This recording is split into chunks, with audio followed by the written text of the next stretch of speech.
ہاں ایسا وہ مضبوط چٹان کی طرح بن جائے تو استقامت بنتا ہے، یعنی ایسے کہ اس پہ آپ جم کے رہ جائیں، کچھ بھی ہو جائے میں اس میں ذرا برابر شک نہیں کروں گا، روگردانی نہیں کروں گا، نافرمانی نہیں کروں گا، شک نہیں کروں گا۔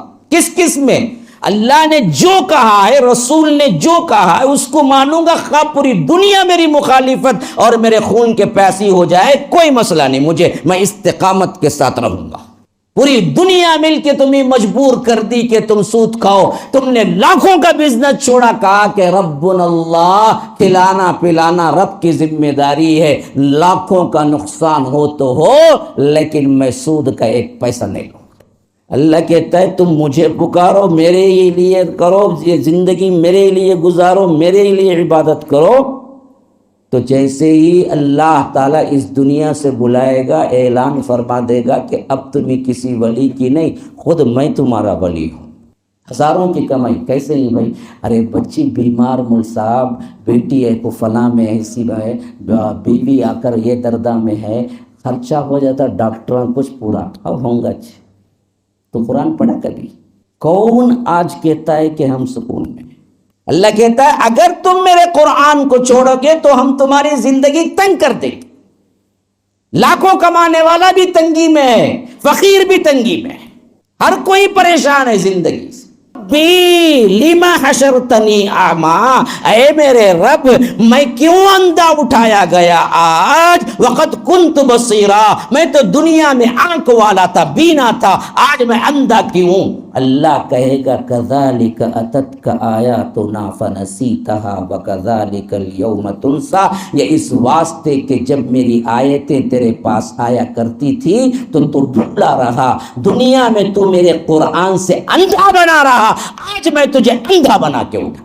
دنیا داری سکھائی یا نہیں سکھائی وہ مسئلہ ہی نہیں ہے، اصل تو دینداری سکھائی یا نہیں یہی تو سوال ہوگا۔ یہ سکھاؤ پھر اللہ تمہیں سب سے بہتر بنا دے گا، ہر جگہ تمہاری عزت ہوگی۔ بیٹوں کو دین سکھاؤ، تم ان کو کیا ہے، باہر نکلو تو دوڑتے بھاگتے جائیں گے بچے، آپ کے قدموں میں لا کے چپل رکھیں گے، ابا جان چپل پہن لیجیے۔ دنیا سکھاؤ تو آپ بستر پہ بھی رہیں گے تو خود بیٹھ کے بولے گا ابا ذرا پانی دو، بولے گا۔ دنیا ان الحمد للہ نحمده ونستعینه ونستغفره ونؤمن به ونتوکل علیہ ونعوذ باللہ من شرور انفسنا ومن سیئات اعمالنا من يهده الله فلا مضل له ومن يضلل فلا هادي له واشهد ان لا اله الا الله وحده لا شريك له واشهد ان محمدا عبده ورسوله اما بعد فان خير الحديث كتاب الله وخير الهدي هدي محمد صلى الله عليه وسلم وشر الامور محدثاتها وكل محدثة بدعة وكل بدعة ضلالة وفي رواية وكل ضلالة في النار۔ فأعوذ بالله السميع العليم من الشيطان الرجيم من همزه ونفثه ونفخه أم حسبتم أن تدخلوا الجنة ولما يأتكم مثل الذين خلوا من قبلكم مستهم البأساء والضراء والزلزلوا حتى يقول الرسول والذين آمنوا معه متى نصر الله ألا إن نصر الله قريب۔ اللهم أرنا الحق حقا وارزقنا اتباعه وأرنا الباطل باطلا وارزقنا اجتنابه۔ اللهم علمنا ما ينفعنا وانفعنا بما علمتنا وارزقنا علما۔ رب اشرح لي صدري ويسر لي أمري واحلل عقدة من لساني يفقه قولي۔ اس اللہ کے نام سے ابتدا جس کے ناموں کی کوئی انتہا ہی نہیں۔ وَلَوْ أَنَّ مَا فِي الْأَرْضِ مِنْ شَجَرَةٍ أَقْلَامٌ وَالْبَحْرُ يَمُدُّهُ مِنْ بَعْدِهِ سَبْعَةُ أَبْحُرٍ مَا نَفِدَتْ كَلِمَاتُ اللَّهِ۔ اس ذات اقدس پر کروڑوں درود و سلام ہوں جو تمام جہانوں کے لیے رحمت للعالمین بن کے آئے تھے، اللہم صلی علی محمد وعلی آل محمد کما صلیت علی ابراہیم وعلی آل ابراہیم انک حمید مجید وبارک علی محمد وعلی آل محمد کما بارکت علی ابراہیم وعلی آل ابراہیم انک حمید مجید۔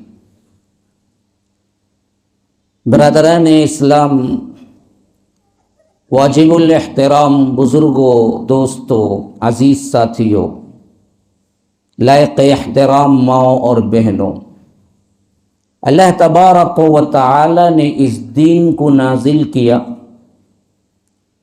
تو دنیا کے اندر ایک ایسا وقت تھا جب توحید اور شریعت بالکل ہی مخفوض ہو چکی تھی، گم ہو چکی تھی۔ پوری دنیا میں اندھیرا تھا۔ جن جن کو آسمانی مذاہب ملے، انبیاء ملے، کتب ملے، وہ سب کچھ بھلا چکے تھے۔ اللہ تبارک و تعالی نے ایک زمانے میں بنی اسرائیل کو تمام عالموں پر فضیلت عطا کی، جس کا قرآن کے اندر سورہ بقرہ میں 2 جگہ ذکر ہے کہ یا بنی اسرائیل اذکروا نعمتی التی انعمت علیکم وانی فضلتکم علی العالمین۔ یاد کرو اے بنی اسرائیل، اللہ تبارک و تعالی نے تم پر اپنی نعمت تمام کی اور تمام جہانوں پر تمہیں فضیلت عطا کی۔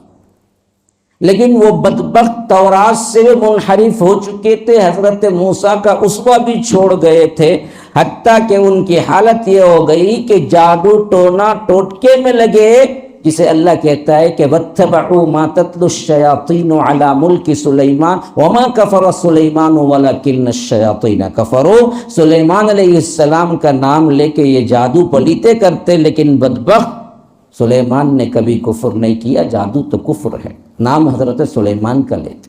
جیسے آج ہمارے ہاں بھی بہت سے مشائخ نام دین کا لیتے لیکن شیطانی عمل کرتے، حالانکہ دین سے ان شیطانی اعمال سے ایک تعلق بھی نہیں ہے۔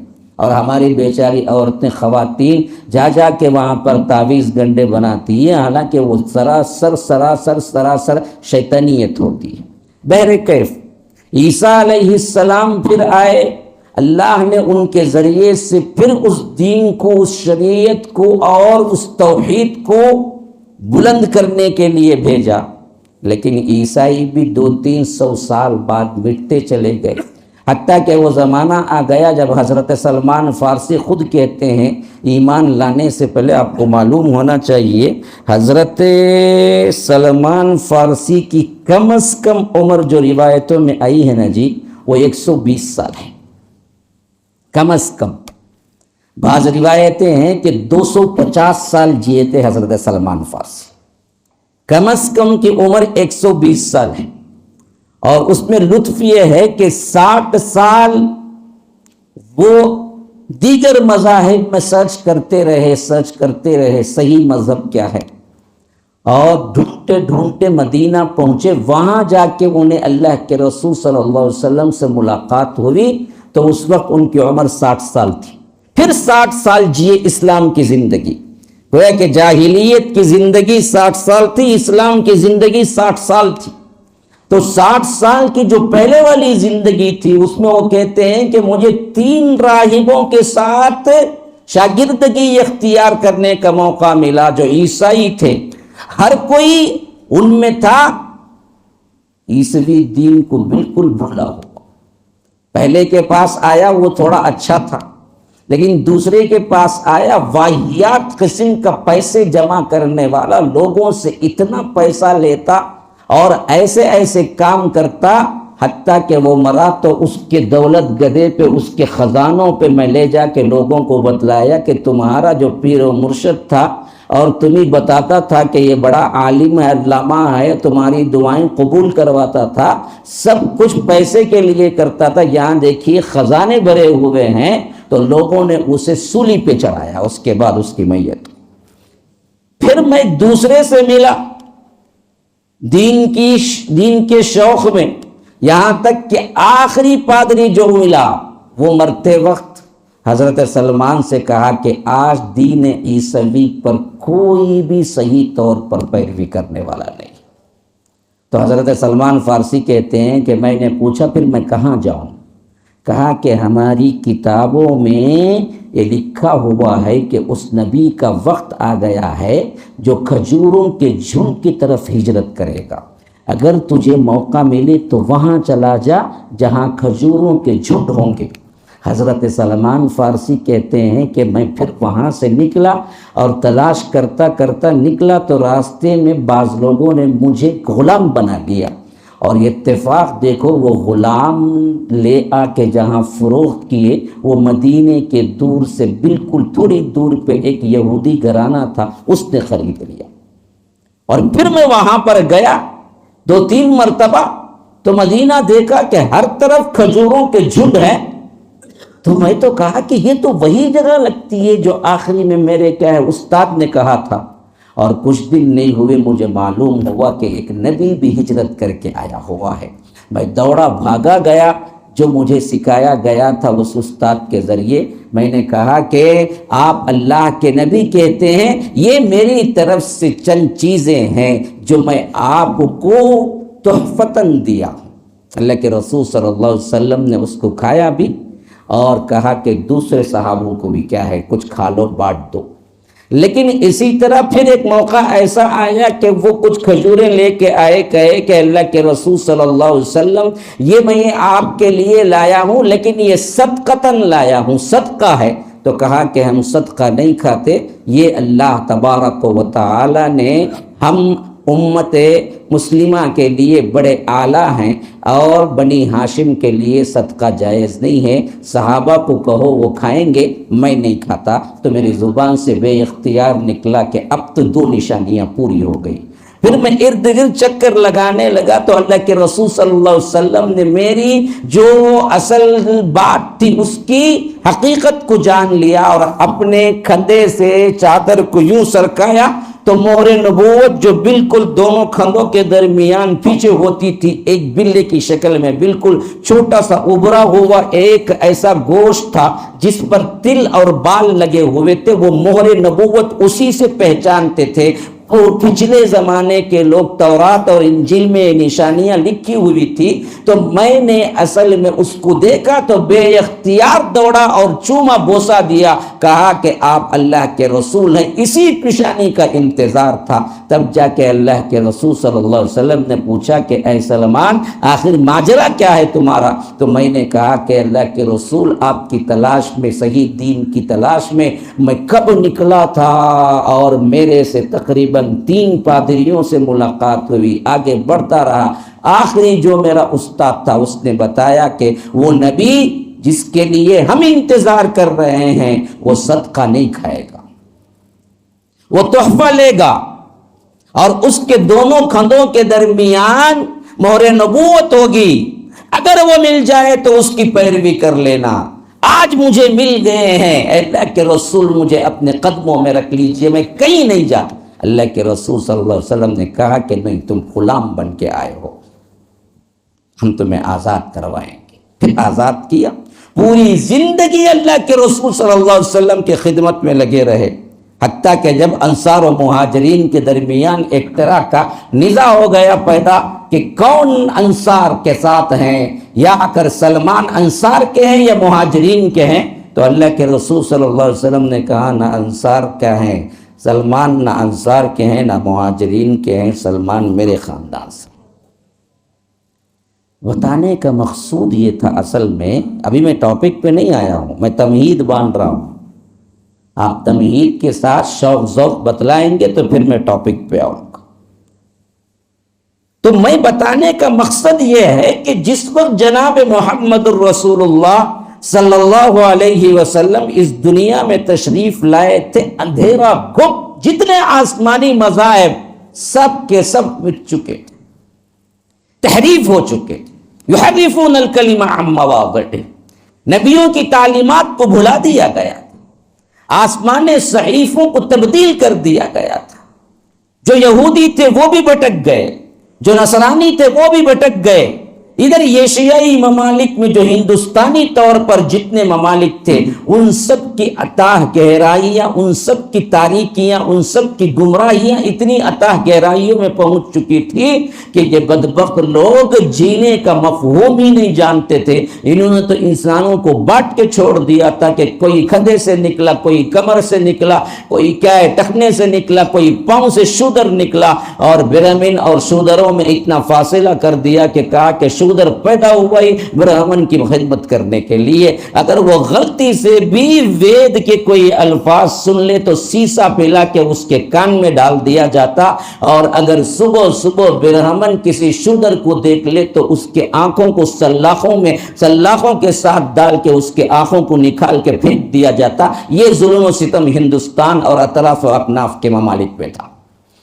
ہر طرف اندھیرا، پوری دنیا میں فتنے، فساد، ظلم، جو ضرورت تھی کہ اب ایک نبی آئے، ایک ایسی ہدایت لے کے آئے جو قیامت تک کے لیے روشنی دے۔ عین وہ وقت تھا جب اللہ کے رسول صلی اللہ علیہ وسلم کو اللہ نے مبعوث کیا۔ مکے کے وہ بے آب و یاہ وادی میں جہاں پر نہ کوئی درخت ہے، نہ گھاس ہے، نہ کوئی اور پرندہ ہے، نہ چرند، کچھ بھی نہیں، ڈیزرٹ ہے، بالکل صحرا، لیکن اللہ نے وہیں چنا کہ جناب محمد الرسول اللہ اسی صحرا میں آئیں گے اور یہاں سے جو ہدایت نکلے گی پوری دنیا کو سبز راس کر دے گی۔ اللہ کے رسول صلی اللہ علیہ وسلم پیدا ہوئے، 40 سال کی عمر میں نبوت ملی، غار حرا میں تھے، جبرائیل آئے، اقرا، فرمایا ما انا بقارئ، میں پڑھا ہوا نہیں ہوں۔ حضرت جبرائیل نے گلے لگایا، چھوڑا، کہا اقرا، تو اللہ کے رسول صلی اللہ علیہ وسلم کو دوبارہ معانقہ کیا، کہا کہ اقرا، پڑھو۔ اللہ کے رسول نے فرمایا ما انا بقارئ، میں پڑھا ہوا نہیں ہوں۔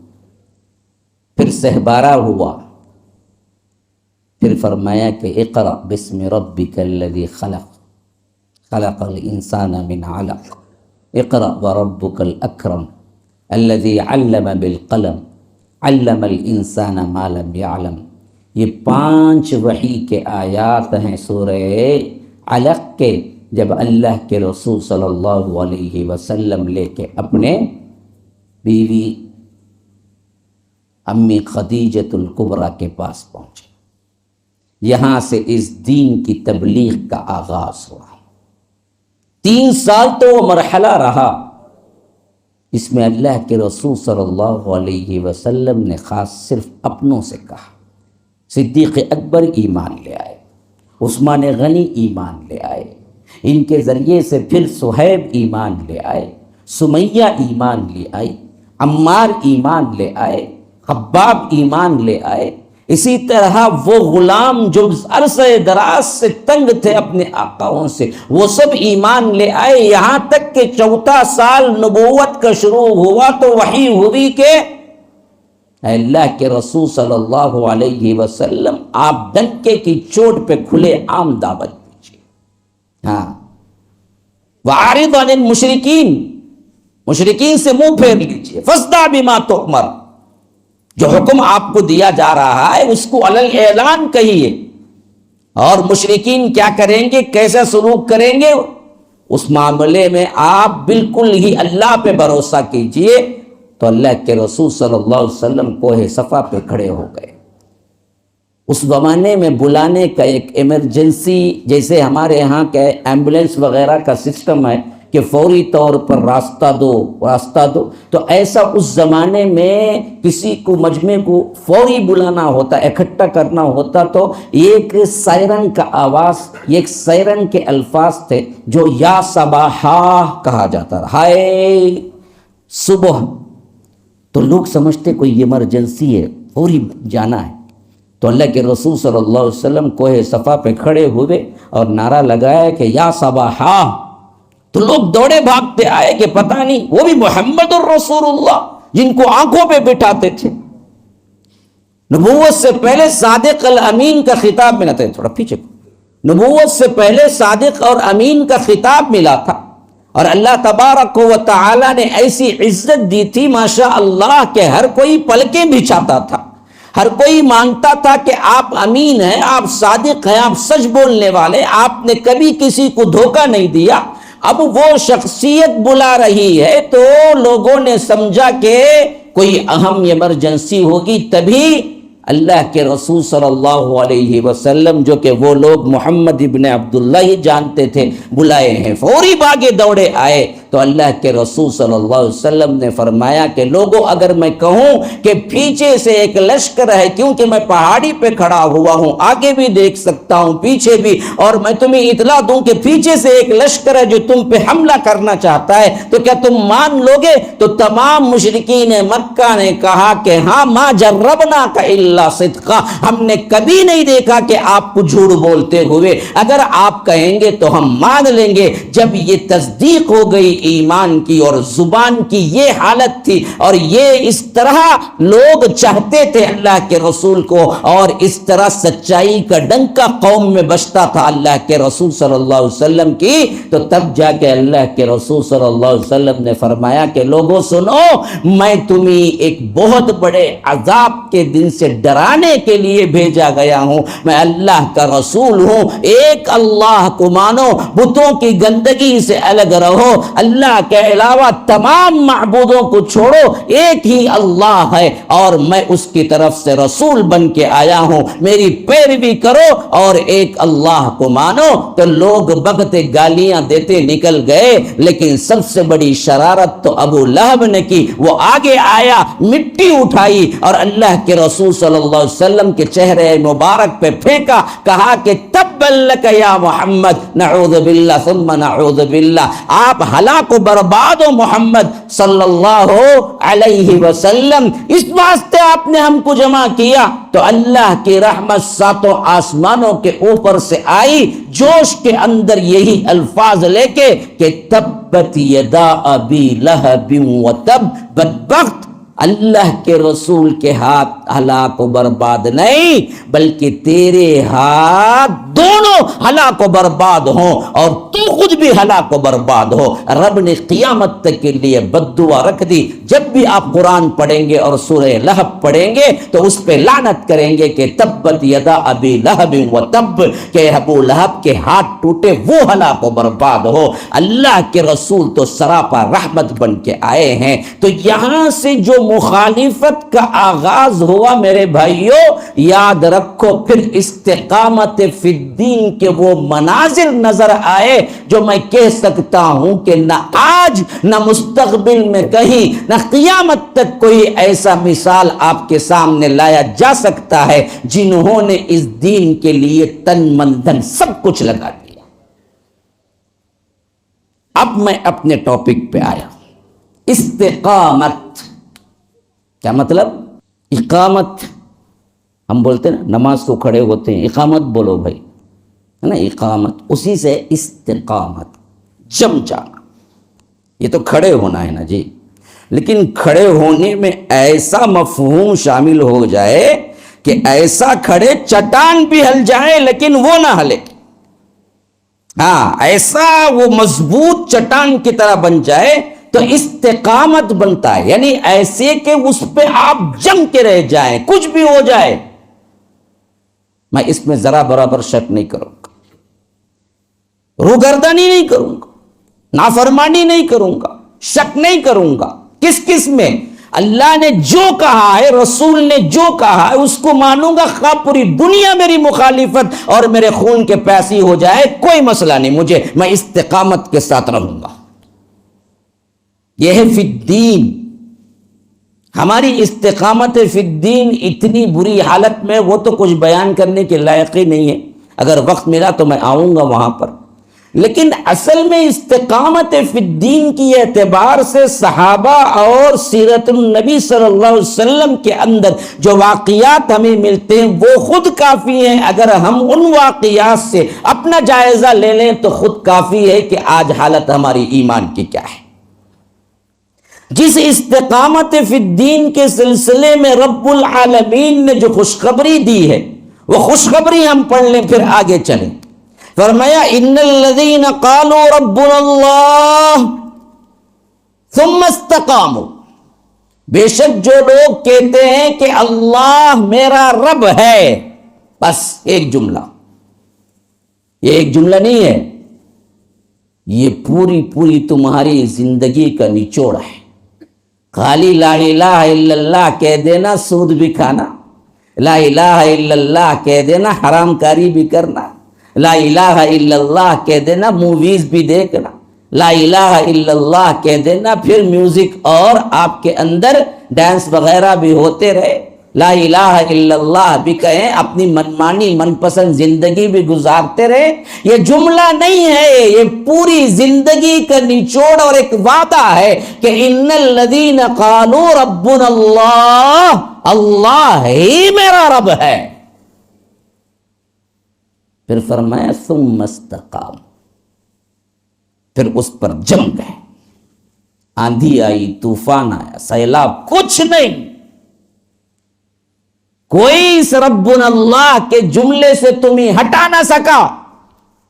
پوری دنیا مل کے تمہیں مجبور کر دی کہ تم سود کھاؤ، تم نے لاکھوں کا بزنس چھوڑا، کہا کہ ربنا اللہ، کھلانا پلانا رب کی ذمہ داری ہے، لاکھوں کا نقصان ہو تو ہو لیکن میں سود کا ایک پیسہ نہیں لوں۔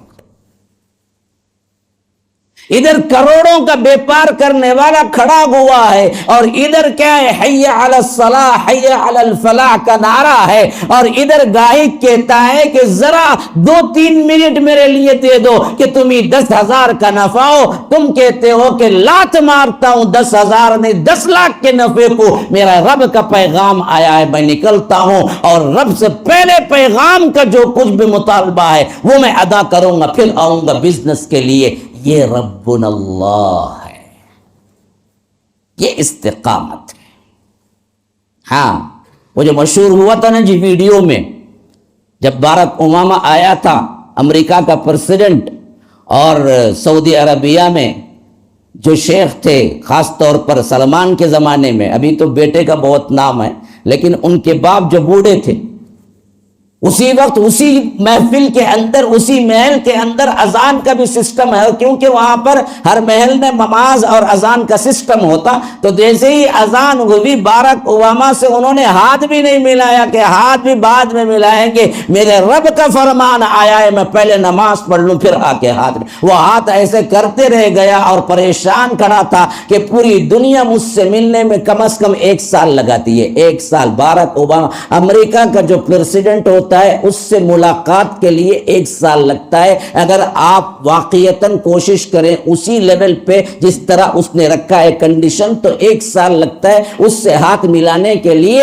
جو لوگ کھڑے ہوتے ہیں 1 سال لمبی لائن لگا کے مجھ سے ہاتھ ملانے، لیکن میں ہاتھ ملانے آیا ہوں، لیکن اس کو کون سا ایسا بادشاہ نظر آیا کہ یہ چھوڑ کے چلا گیا مجھے بھی اکیلا؟ وہ شہنشاہ عالم رب العالمین ہے جس کی پکار پہ سب بیکار ہے۔ آج بھی ہیں ایسے کروڑوں کے، ایک ہم نکمے ہیں جی، ہم نکمے، ہم کو پتہ نہیں ہے دین اصل کیا ہے، رب کا فرمان کیا ہے، اور رب کی رضا اصل ہے۔ یہ مل گئی تو کائنات میں سب کچھ تمہیں مل گیا، پریشان کیوں ہوتے ہو؟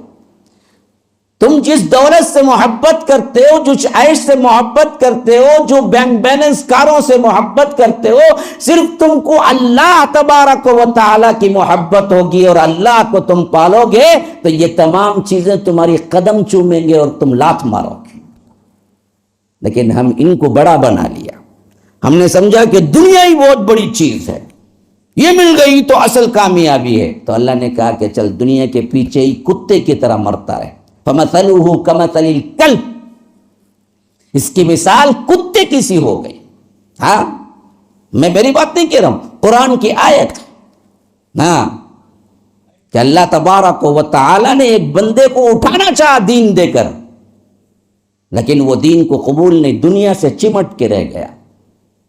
تو اللہ تعالیٰ کہتا ہے فَمَثَلُهُ كَمَثَلِ الْكَلْبِ، اس کی حالت کتے کی سی ہو گئی، ان تحمل علیہ یلہث او تترکہ یلہث، کتنا کھلاؤ پلاؤ جب بھی زبان لٹکائے رہے، بھوکا رکھو تب بھی زبان لٹکائے رہے. ہماری بھی یہی ہے، کتنی دنیا مل جائے تب بھی اور کتنی بھی پستی میں گر جائے تب بھی کچھ کماؤ کماؤ جماؤ جماؤ کماؤ کماؤ، دنیا دنیا دنیا. ملے کتنا تبھی بھی منہ بھرتا نہیں، پیٹ بھرتا نہیں، نہ ملے تبھی بھی خاموش نہیں بیٹھتے. صرف پورا محور پیٹ اور دنیا اور صرف کیا ہے، اپنی آسائشیں لگی ہوئی ہیں. ہمیں کبھی دین کی فکر ہی نہیں ہوئی تو ہمیں کیسے استقامت عطا ہو؟ تو استقامت فی الدین کا مطلب ہے دین پہ جم جانا. تو رب نے فرمایا جو لوگ ربنا اللہ کہے پھر اس پر جم گئے تو ہم ان کے ساتھ کیا کریں گے جی؟ کیا انعام ہے ان کا؟ تتنزل علیہم الملائکہ، ملائکہ کا نزول ہوگا ان پر. یا رب، ایک تو دنیاوی زندگی میں ملائکہ کی سپورٹ ہوگی، اللہ کی رحمت ہوگی. آپ کو دنیا جانے کی فکر ہوگی نا، آنے کی فکر ہوگی. کروڑوں کا نقصان ہوا، آپ بولیں گے الحمدللہ رکھو فون، تقدیر میں تھا ہوا. کوئی فون کر کے آپ کو بتا رہا ہے دیکھیے آپ نے جو بزنس کے لیے مال بھیجا تھا اس میں کروڑوں کا نفع ہوا، کہیں گے الحمدللہ رکھ فون. نہ خوشی سے اترائیں گے، نہ خوشی سے ناچیں گے، نہ غم سے نہیں ڈالو کہ پاگل سیکیٹرسٹ کے پاس جانے کی ضرورت پیش آئے. دنیا کا ہر معاملہ بالکل نارمل. اصل ڈر تو دین و دنیا کا نہیں، دنیا کا بالکل ڈر نہیں، دین کا نقصان کہیں نہ ہو جائے، ڈر یہ ہوگا صرف کہ اللہ نے میری عبادتیں قبول کی یا نہیں کی ہیں. کہیں اللہ نے کیا ہے میری عبادتوں کو میرے ہی منہ پہ پھینک دے گا کل تو کیا ہوگی حالت؟ میں کیا سر نماز ٹھیک سے پڑھ رہا ہوں؟ کیا نماز میں اللہ کی یاد ہی نہیں آتی ہے؟ نماز پڑھو تو بھاگو بھاگو بول رہا جان، حقیقت میں پھر تو کیا کہیں میں نفاق میں تو مبتلا نہیں ہو گیا ہوں جیسے صدیق اکبر کو خیال آیا. ہاں، حضرت حنظلہ کو خیال آیا. حضرت حنظلہ ایک مرتبہ نکل کے جا رہے تھے. وہ حنظلہ، پتہ ہے حنظلہ کون ہے؟ ہم کو کیا معلوم لیٹسٹ پکچر کہاں شوٹ ہوا، کون ہیرو ہے، لیٹسٹ چیزیں، کہاں مال کھولا، کہاں ہوٹل، یہ سب ہم کو معلوم ہے. ہم کو کیا پتا؟ حنظلہ وہ صحابی ہیں جن کی شہادت پر فرشتوں نے انہیں غسل دیا، غسیل الملائکہ ہے. ہاں، پانی جب میت ڈھونڈی گئی تو ایک باقاعدہ پہاڑ کے اوپر سے ملی غزوہ احد میں، تو دیکھا کہ پانی اس سے ٹپک رہا ہے. اللہ کے رسول صلی اللہ علیہ وسلم نے پوچھا کہ ضرور کچھ نہ کچھ واقعہ ہے، بیوی سے پوچھو کیا ہوا ہے. تو بیوی نے بتایا کہ یہ پہلی رات میرے ساتھ گزار رہے تھے، شادی کی پہلی رات تھی، لیکن اللہ کے رسول آپ کی آواز کانوں میں پڑی کہ جہاد کے لیے نکلو. وہ بغیر غسل کیے نکل گئے اسی وقت، اور ایسا لڑا کہ شہید ہو گئے. اب شہادت ہو گئی تھی لیکن ابھی جنابت کا غسل باقی تھا، تو فرشتوں نے غسل دیا. تو اللہ کے رسول صلی اللہ علیہ وسلم نے کہا کہ یہی وجہ ہے کہ حنظلہ کو فرشتوں نے غسل دیا ہے.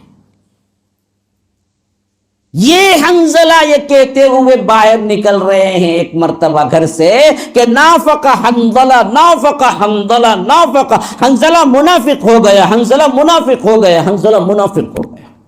اپنے ایمان کا ڈر.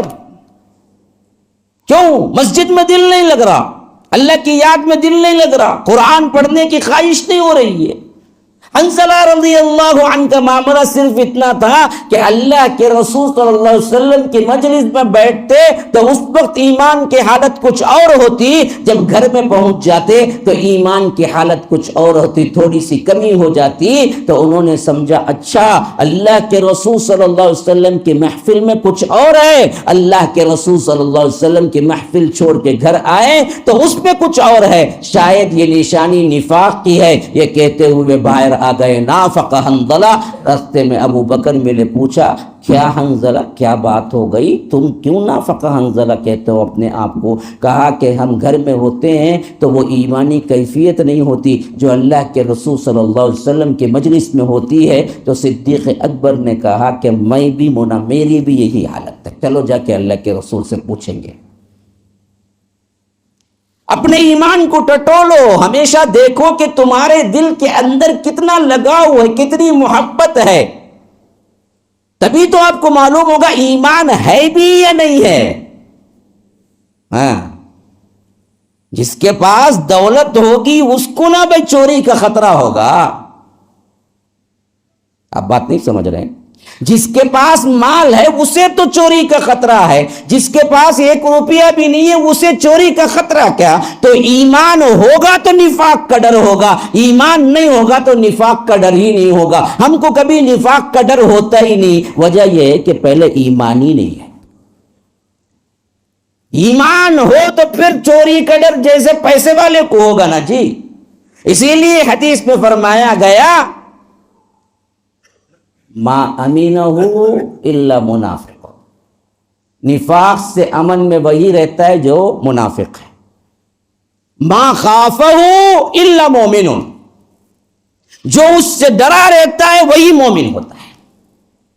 ہم کو دل میں کبھی خیال آیا کہ ہماری نمازیں، ہماری عبادتیں، ہمارے دین کے اندر چلنے کے تمام مراحل کیا واقعتاً ویسے ہی ہے جیسے اللہ کے رسول صلی اللہ علیہ وسلم نے بتلایا؟ کہیں ہمارے اندر نفاق تو داخل نہیں ہو گیا ہے کہ نہ ہمارے پاس نمازوں کی پابندی میں خوشی ہوتی ہے، نیکی کرنے میں خوشی ہوتی ہے، بدی سے رکنے میں خوشی ہوتی ہے، کوئی چیز ہی نہیں ہو رہی ہے. گویا کہ ہمارے دل مردہ ہو چکے ہیں. پھر ایمان ہی نہیں ہے تو پھر استقامت فی الدین کہاں سے آئے گا؟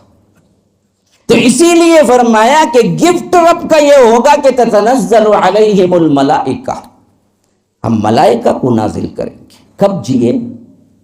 ڈائریکٹ نزول تو کب ہوگا؟ ڈائریکٹ نزول تو آپ کی روح قبض ہوتے وقت ہوگی. ہاں، استقامت فی الدین والے لوگوں کو اللہ تبارک و تعالیٰ جو گفٹ دے گا وہ کیا ہے؟ ابھی فرشتہ آیا، روح قبض کر رہا ہے، اسی وقت اس کے ساتھ بشارت چل رہی ہے. کیا بشارت ہوگی؟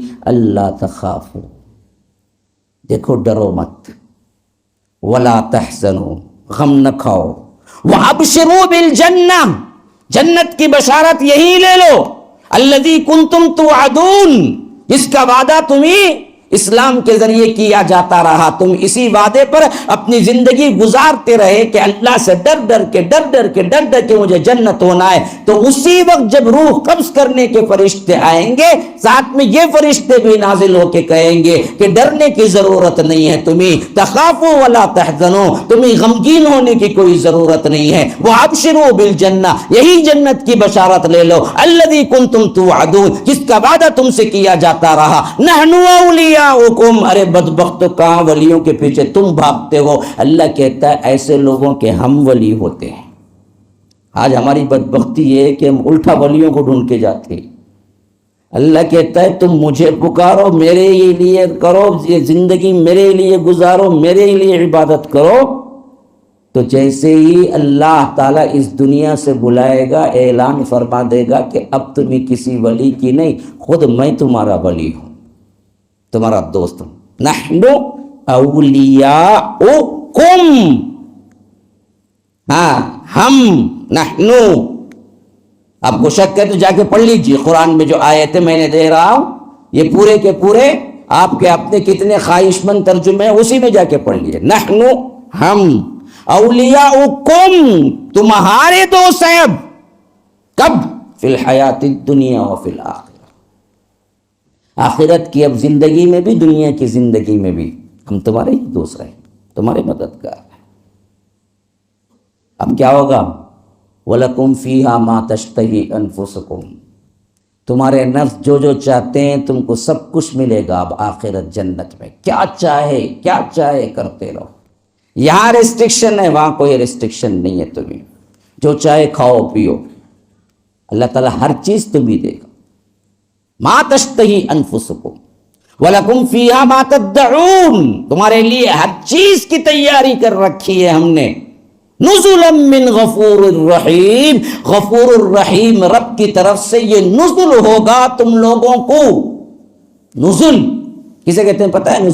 نزل کہتے ہیں کسی دعوت میں آپ گئے، جاتے ہی سیدھا کھانے پہ بٹھا ڈالتے. کیا کرتے تم لوگوں کے ساتھ بٹھاتے ہی نہیں نا. پہلے کیا پوچھتے؟ کوکا کولا ہونا، شربت ہونا، پانی ہونا، قہوہ ہونا، کھجور ہونا، یہ بھر لیا بات پیٹ میں جگہ نہیں رہتی، اس کا کم کھانا ہے، وہ ایک سسٹم بھی چلتا. خیر ہے وہ جو کرتا کریں دے ہمیں اس میں. تو نزول اصل میں عربی میں وہ لفظ ہے جو پہلے کھانا پیش کیا جاتا نا، وہ نزول کہتے ہیں. تو اللہ کہتا ہے کہ نزولا من غفور الرحیم. ابھی تو پوری جنت کے اندر نعمتوں کا سلسلہ شروع نہیں ہوا، اس سے پہلے یہ خوشخبری، یہ بشارت، یہ فرشتوں کا نزول، یہ اللہ کا اعلان ہو جائے گا کہ آؤ آؤ آؤ، تم بہت بڑے کیا ہیں، اللہ کے مہمان ہو، اب تمہاری ہر خواہش پوری کی جائے گی. اور نزول کے طور پر سب سے پہلا تمہارا کھانا شروع. اور وہ کھانا کیا ہوگا؟ اللہ کے رسول صلی اللہ علیہ وسلم نے فرمایا کہ مچھلی کی کلیجی ہوگی، جنتیوں کا سب سے پہلا کھانا. پتہ نہیں وہ کیا مزہ ہوگا، وہ کیا ٹیسٹ ہوگا وہ کھانے کا. آج تک ہم نے تو مچھلی کی کلیجی کوئی نہیں دیکھی. وہ جنت کی مچھلی اللہ تعالیٰ ہم سب کو کھلائے، اللہ تعالیٰ ہم سب کو اس میں شامل فرمائے. ہاں، وہ عجیب کھانا ہے جو نزول، جنت کا نزول ہوگا سب سے پہلے. السلام علیکم ورحمۃ اللہ وبرکاتہ. سامعین، ان بیانوں کے مختصر کلپس کے لیے ہمارا دوسرا چینل حافظ جاوید عثمان ربانی شارٹ کلپس چینل کو سبسکرائب اور فالو کریں. جزاک اللہ خیراً. تو یہ ہے استقامت فی الدین کے لیے بشارتیں، جو دین میں جم گئے، ہر مشکل کو سہا لیکن دین کو نہیں چھوڑا. رات دن تکلیفیں کوئی مسئلہ نہیں، میرا دین نہ جائے، میرے ایمان میں خطرہ پیدا نہ ہو. اب اسی سلسلے میں ایک حدیث بھی سن لیجیے. حضرت سفیان بن عبداللہ کہتے ہیں اللہ کے رسول صلی اللہ علیہ وسلم کے پاس آ کے، اے اللہ کے رسول صلی اللہ علیہ وسلم، مجھے ایسی نصیحت کیجیے اور جامع ہو، لمبی چوڑی نہ ہو تاکہ میں اس کو بھول جاؤں، بہت مختصر ہو، اور ایسی ہو کہ جس کے بعد کوئی نصیحت کی مجھے ضرورت ہی نہ پڑے. تو اللہ کے رسول صلی اللہ علیہ وسلم نے فرمایا کہ قل، کہہ، آمنت باللہ، اللہ پر میں نے ایمان لایا، ثم استقم، پھر اس پہ جم جا. بس یہ پوری زندگی کے لیے تیرے لیے کافی ہے.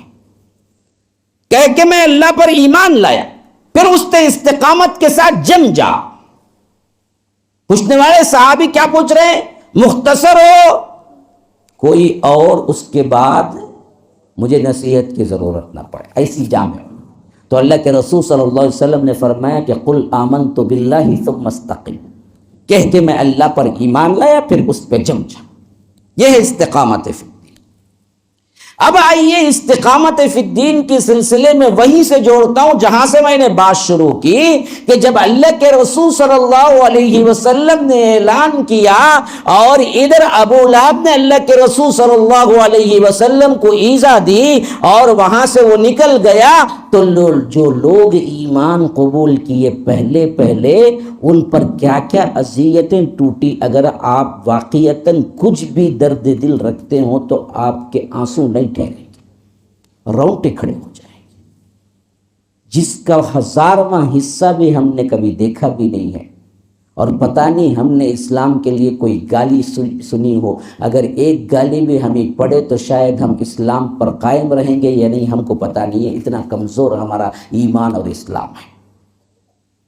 جیسے ہی 4ویں سال اعلان ہوا، آپ کو معلوم ہے قبول کرنے والوں کی سب سے بڑی تعداد کن کی تھی؟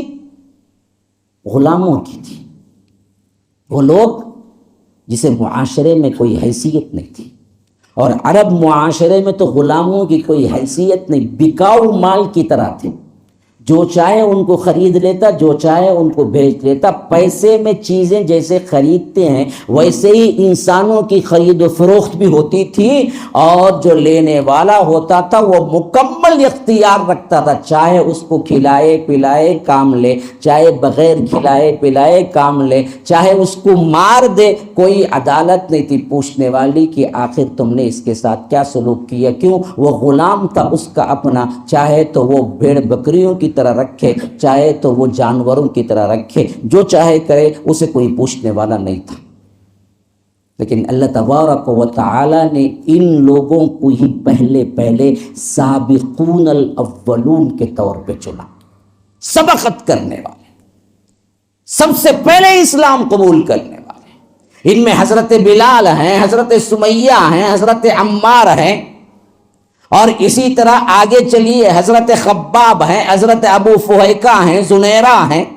یہ ایسے صحابہ ہیں جنہوں نے بہت ظلم و ستم سہا، لیکن ایک لمحے کے لیے اسلام سے منحرف نہیں ہوئے، استقامت پہ کھڑے رہے۔ حضرت بلال اپنی زندگی بیان کرتے ہوئے کہتے ہیں، جب اسے معلوم ہوا کہ میں نے اللہ کے رسول صلی اللہ علیہ وسلم پر اسلام قبول کیا ہے، تو اس نے کہا کہ تو چھوڑتا ہے یا نہیں، سزا کا آغاز کرو۔ میں نے کہا کہ نہیں، میں محمد کا ساتھ نہیں چھوڑ سکتا صلی اللہ علیہ وسلم۔ پھر اس نے مکے کے اوباش لوگوں کو، لونڈوں کو، جو بدبخت ترین جوان اور اسی طرح کیا ہیں معاشرے کے گندے افراد ہیں، ان کے ہاتھوں میں چھوڑ دیا اور کہہ دیا کہ جو چاہے اس کے ساتھ سلوک کرو، میں کوئی بات پوچھنے والی نہیں ہوں۔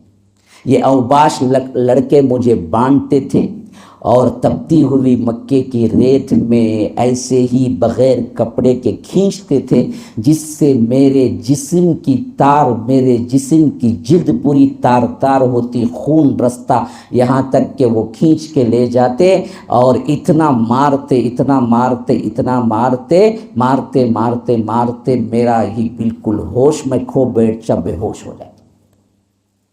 ایسی حالت میں بھی اگر کوئی کان لگا کے سنتا تو ان کی زبان ہل رہی ہوتی۔ حضرت بلال رضی اللہ عنہ، قربان جائیے، جب بھی ہم پڑھتے ہیں کہ ہمارے رونگٹے کھڑے ہو جاتے ہیں، وہ کیا ایمان رہا ہوگا۔ کہتے ہیں کہ ایسی حالت میں بھی ان کی زبان بالکل پڑ رہی ہوتی تھی، اور کبھی ہم لگاتے اپنا کان تو لفظ نکلتا احد احد احد، اللہ ایک ہے، اللہ ایک ہے، اللہ ایک ہے۔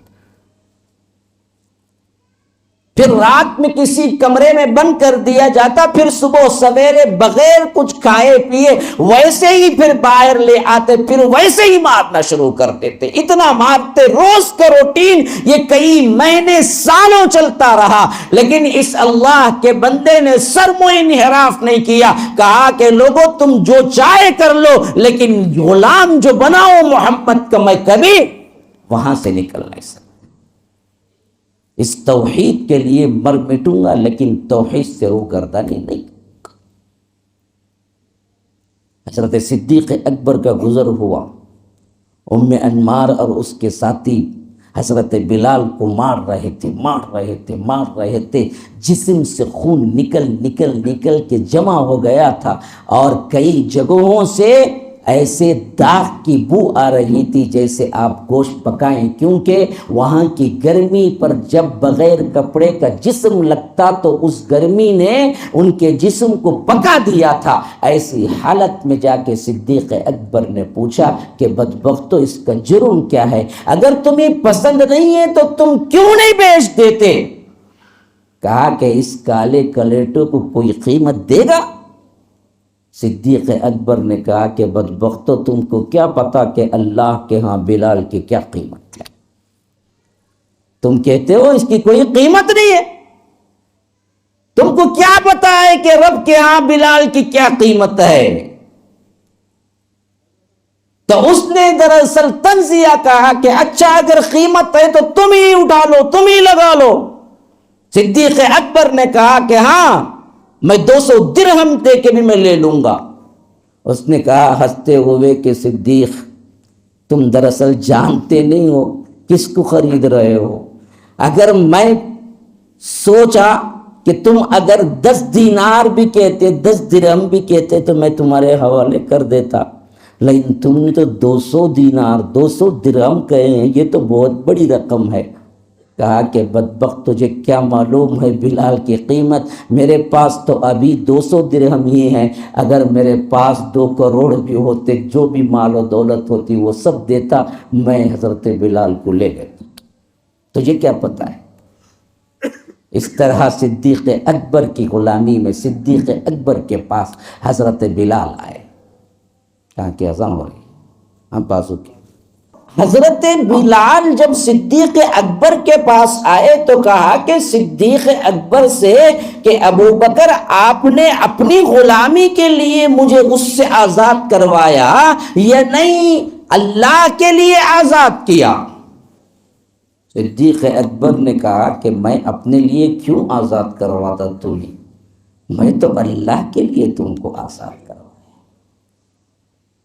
تو کہا کہ ہاں تب قبول ہے، اگر آپ اپنے لیے کراتے تو یاد رکھیے ایک غلامی سے نکل کے دوسرے غلامی میں آنے کی مجھے کوئی ضرورت نہیں تھی، آپ اللہ کے لیے کرتے ہیں تو پھر سن لیجئے میں اپنی زندگی اب بالکل اپنی خواہش سے پوری زندگی اللہ کے رسول دین کے لیے لگانا چاہتا ہوں، نہ آپ کی کوئی خدمت نہ اس کی کوئی خدمت، اب تو میں اللہ کا اصل غلام ہوں، میں اللہ کے رسول کی خدمت میں دنیا میں رہوں گا، اور ایسی خدمت کی ایسی خدمت کی ایسی خدمت کی اگر خادم رسول کہا جائے تو بلال ہی کا نام پہلے آتا ہے۔ اور ایسے اللہ کے رسول صلی اللہ علیہ وسلم کے بازو بنے کہ گھر کے اندر ایسے داخل ہوتے جاتے آتے نئے نئے مسلمان ہوتے سمجھتے کہ یہ گھر کے فرد ہیں، یہ اللہ کے رسول کے خاندان کے لوگ ہیں۔ اللہ نے اتنا اونچا مقام دیا تھا حضرت بلال کو۔ پھر ایک مرتبہ اللہ کے رسول صلی اللہ علیہ وسلم نے کہا کہ بلال کیا بات ہے کہ میں جب جنت گیا معراج میں تو دیکھ کیا رہا ہوں، میں چل رہا ہوں لیکن میرے سے پہلے تمہارے چپلوں کی آواز آتی ہے جنت میں۔ بلال تم نے ایسا کیا کام کیا کہ میں جا رہا ہوں لیکن میرے سے سامنے میرے سے پہلے تمہارے چپلوں کی آواز تمہارے چلنے کی آواز آتی ہے، یہ مقام تم نے حاصل کر لیا؟ تو کہا کہ اللہ کے رسول صلی اللہ علیہ وسلم مجھے کچھ نہیں معلوم لیکن اتنا ہے کہ میں جب بھی وضو کرتا ہوں 2 رکعت پڑھ لیتا ہوں تحیۃ الوضو، شاید یہی وہ عمل ہے جس کے واسطے اللہ تبارک و تعالی نے مجھے یہ مقام۔ یہ بلال ہے۔ استقامت فی الدین یوں تھا، محبت رسول یوں تھی۔ اللہ کے رسول صلی اللہ علیہ وسلم کی وفات ہوئی تو حضرت بلال کو پھر مدینے میں رہنا دوبر ہو گیا۔ یاد اتنی ستاتی تھی کہ انہوں نے چاہا کہ مدینہ ہی چھوڑ دوں، اور اللہ کے رسول صلی اللہ علیہ وسلم کے اس شہر مدینہ کو چھوڑ کر انہوں نے دور اپنی بستی بنا لی تھی۔ لیکن ایک مرتبہ مدینہ آئے تو لوگوں نے کہا کہ بلال تمہاری اذان بڑی پیاری ہوتی ہے، تمہاری اذان تو اللہ کے رسول صلی اللہ علیہ وسلم کے دور میں ہوتی ہے، ذرا ہماری بھی خواہش ہے کہ آج تم اذان دو۔ لیکن محبت کا یہ عالم تھا کہ حضرت بلال نے کہا کہ اللہ کی قسم میں ہوش قائم نہیں رکھ سکتا، میں اذان دوں گا تو مجھے اللہ کے رسول کی ایسی یاد آئے گی، پھر مجھے کھڑا ہونا مشکل ہو جائے گا، میں نہیں دے سکتا۔ یہاں تک کہ حضرت حسین اور حسین سے جا کر ریکویسٹ کی امت نے کہ آپ کہیے آپ سے بڑی محبت ہے، اللہ کے رسول سے محبت تھی تو حسنین کریمین سے بھی محبت ہے، آل بیت سے بھی محبت ہے، شاید آپ کہیں تو وہ اللہ کے رسول کے صحابی اذان دے دیں۔ تو حضرت بلال کو حضرت حسنین کریمین نے کہا کہ آپ کو ایک مرتبہ کم از کم اذان دے دیں، ایک مرتبہ ہماری ہی ریکویسٹ سمجھ جائیں۔ تو حضرت بلال نے کہا کہ آپ لوگ آ گئے تو اب میں انکار نہیں کر سکتا۔ پھر اٹھے، اذان کے لیے کھڑے ہوئے اور فرمایا اشہد ان لا الہ الا اللہ، تو پورا مدینہ رونے لگا، اور وہ منظر انہیں سامنے آ گیا جب اللہ کے رسول صلی اللہ علیہ وسلم حجرے میں رہا کرتے تھے اور بلال کی آواز پورے مدینے میں گونجتی تھی۔ وہ کیا زمانہ تھا جس میں اللہ کے رسول خود دنیا میں تھے تو پورا مدینہ رو رو کے ہچکیوں میں آ گیا۔ یہ اللہ نے یہ مقام دیا تھا حضرت بلال کو۔ وجہ کیا تھی؟ استقامت فی الدین کی وجہ سے۔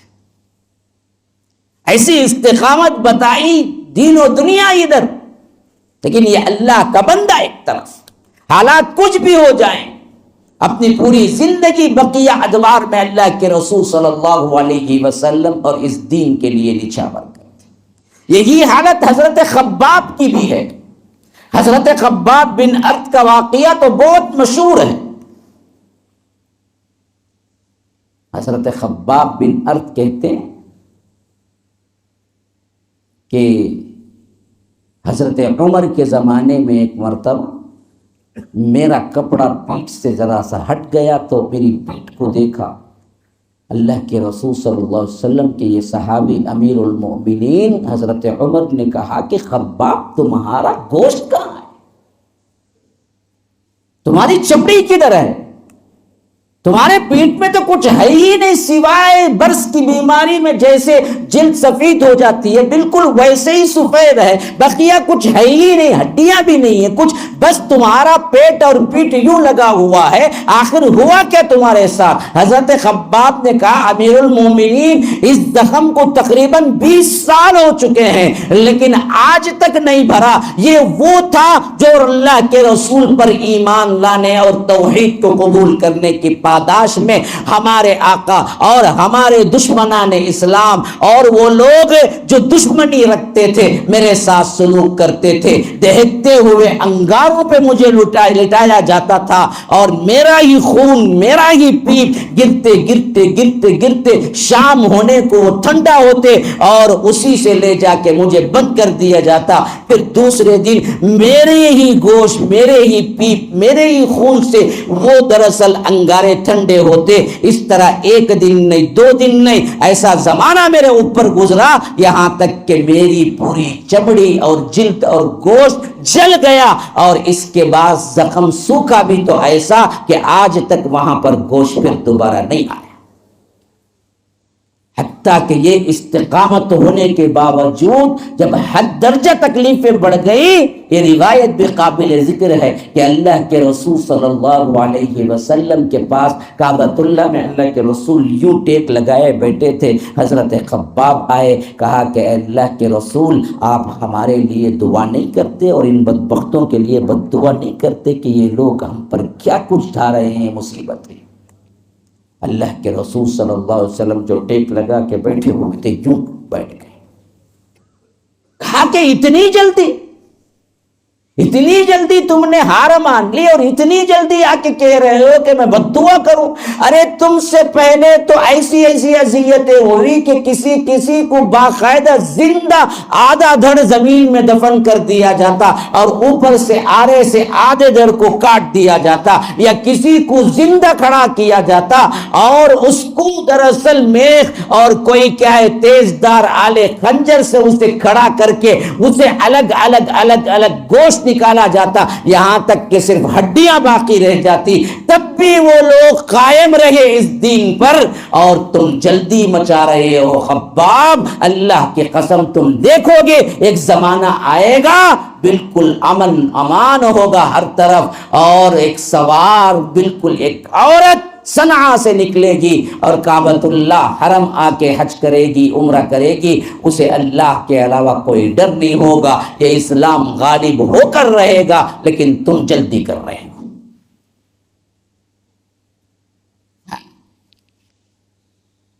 یہاں پر یہ معاملہ بھی قابل ذکر ہے۔ استقامت فی الدین کے سلسلے میں حضرت خباب نے سب کچھ سہنے کے بعد ایک مرتبہ اللہ کے رسول سے کہا کہ آپ بد دعا کیوں نہیں کرتے دشمنان اسلام کو؟ تو اللہ کے رسول نے سبق دیا کہ ابھی بہت تکلیفیں سہنا ہے، اتنی جلدی؟ آج ہم اس دین کے لیے کیا دیے ہیں، اتنا وقت دیے، ارے تکلیفیں سہنا تو بہت دور کی بات ہے جی، خود پڑھنے سیکھنے سمجھنے کے لیے کتنا وقت دیا۔ قرآن پڑھنا آتا ہے؟ بیٹھے ہوئے سچے دل سے بتائیں کتنے ہیں جن کو قرآن پڑھنا بھی نہیں آتا؟